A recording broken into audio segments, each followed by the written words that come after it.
Heat on. Mayor Eric Adams taking his case to church. Adams telling a Queens congregation he is doing a lot of praying during this time. Fox 5's Jessica Formoso shows us what fellow churchgoers think about his appearance. 24 hours after Mayor Eric Adams pleaded not guilty to federal corruption charges, it was business as usual. I grew up in this neighborhood, and I know how important Allen, the Greater Cathedral, is. The mayor attending the Greater Allen AME Cathedral of New York in Jamaica, Queens, where he was scheduled to speak at the pastoral inauguration. Adams avoiding reporters' questions as he walked in, but did give a brief statement talking about his faith and spirituality. Right now, the power of prayer. And so I do a lot of praying, and I'm looking forward when I leave here to go on and continue to do what I do, moving our city forward. He was seen praying throughout the service, and although Adams didn't speak about his indictment, he did say this during his remarks to the congregation. We know there are going to be some good days, some bad days.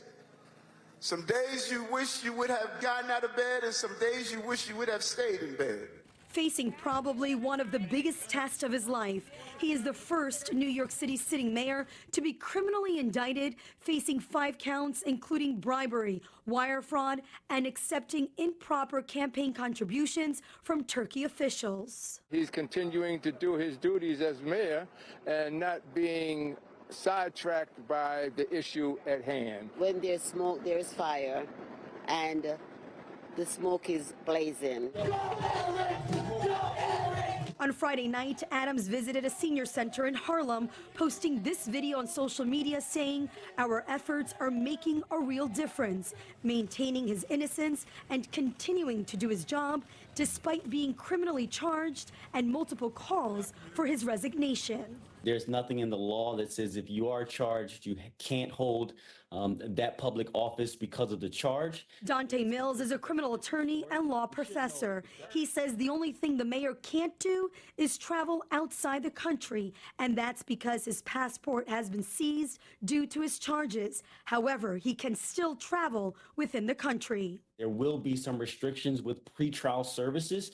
It may be set up where he has to report to a supervisor or somebody who's supervising his release.